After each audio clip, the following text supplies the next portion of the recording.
Burton, and today I'll be talking about images of beauty in the media and the effects that can have on some women. I'll start by talking about images of beauty in advertising and how unrealistic it is. Next, I'll talk about what the average woman in the US looks like. And then I'll talk about the gap that exists between those two images and what happens when women have to reconcile that gap. And finally, I'll leave you with a question for discussion. As an example of unrealistic images of beauty in advertising, I chose this ad by Victoria's Secret for their Perfect Body campaign.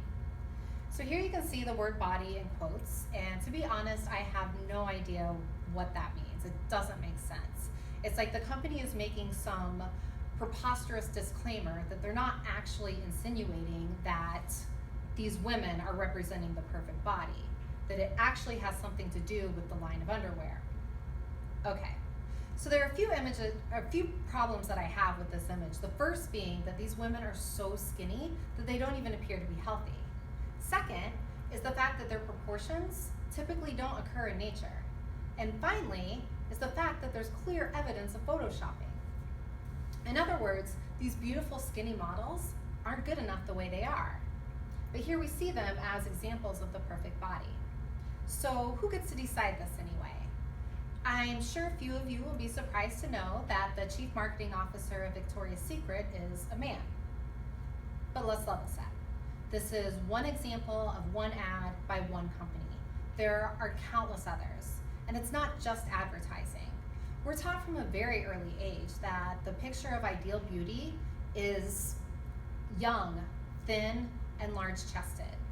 We see them in shows, in movies, in games, and thanks to some creative apps, women can now see how they would look with these proportions thanks to filters and edits.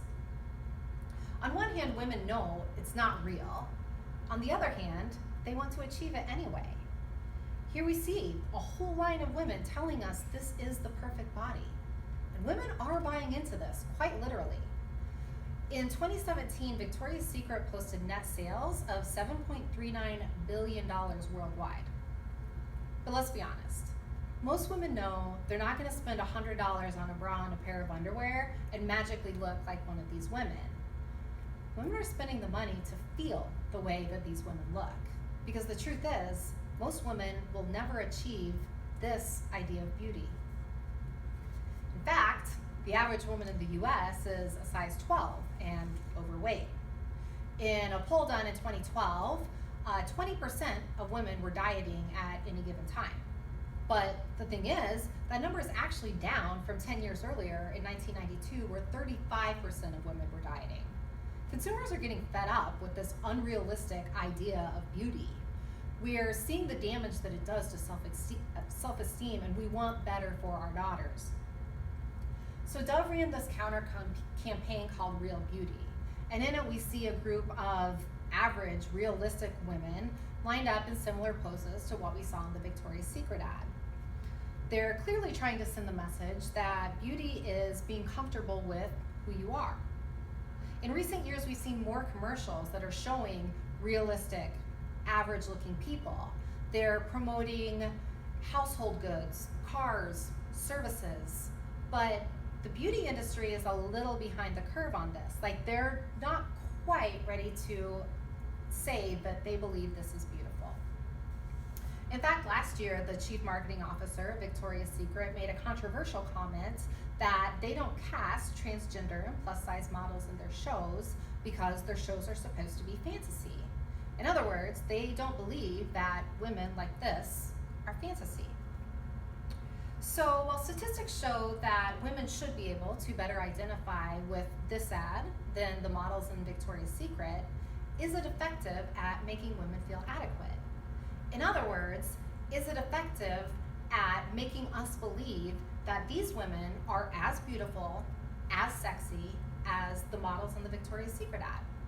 So if it is, then we should expect to see more plus-size models selling us beauty products and posing in lingerie ads. But if it's not, then we're left with this beauty gap that we somehow have to reconcile. So what happens when women perceive a gap between ideal beauty and what they see in the mirror?